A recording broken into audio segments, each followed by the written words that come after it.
I wish I didn't have to follow Chastain. I admire you so much, and those wonderful words.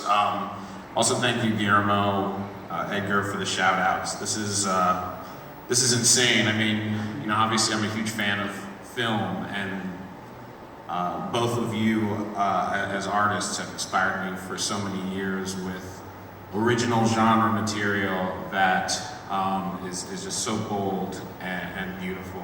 And I can call you guys friends. I have your number, Guillermo. At least I know that.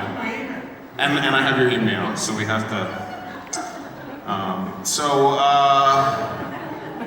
My favorite tweet about Get Out was somebody I forget. I can't give proper credit, but somebody said that the sentence "I loved Get Out" is the new "I would have voted for Obama a third time." That was pretty spot on. I was trying to think about what to talk about here, and I want to talk about my love of cinema, of going to the theater to watch cinema.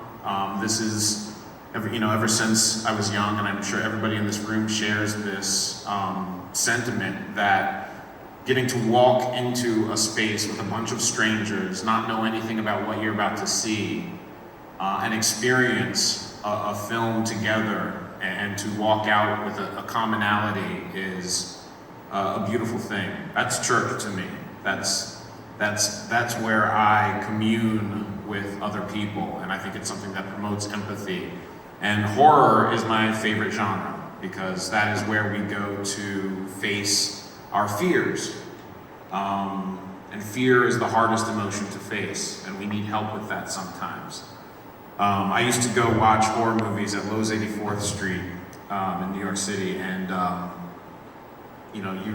people would talk back at the screen. You would hear things like, "Just get out the house, motherfucker." "Call the cops, you stupid motherfucker." This. "Bitch, don't walk backwards." I think in that process I got a real education as to what people wanted from horror films. And really what people want is representation.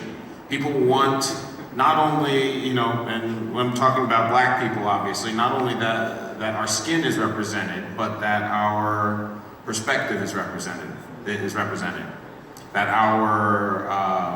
our fears, our relationship with our fears, the idea that common sense should prevail, that we need a hero who is equipped with the intelligence to be able to avoid putting themselves in harm's way.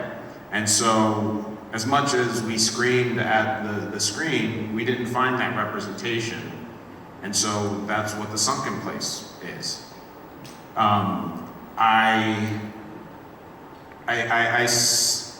It reminds me of this Eddie Murphy bit that I'm gonna completely destroy. And not in a good way, but he basically said, look, black people in a horror, if black person was the lead of a horror film, it wouldn't last very long. That black people would come into the haunted house and hear "Get out" and go, "Too bad we can't stay, baby," and leave.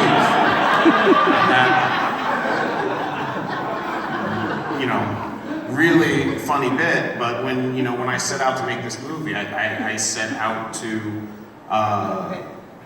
address that and say, what if, how, that was the hardest thing about writing this script. How do you write a horror film where the lead character does the smart thing? Cut to, by the way, the best part of this whole thing, besides hearing the conversation after the film and hearing how people dissected it and went back to see it again, being in the theater, many years later for my debut, and hearing people react to the film and hearing this bitch out here drinking milk. Oh,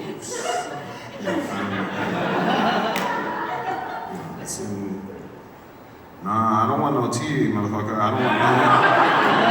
I was at one screening where Chance the Rapper was at, which is cool all in itself, but he's there with his friends, and like the moment in the climax when when Daniel, spoiler alert, when Chris impales Dean with the antlers, Chance and his friends just stood up, just oh.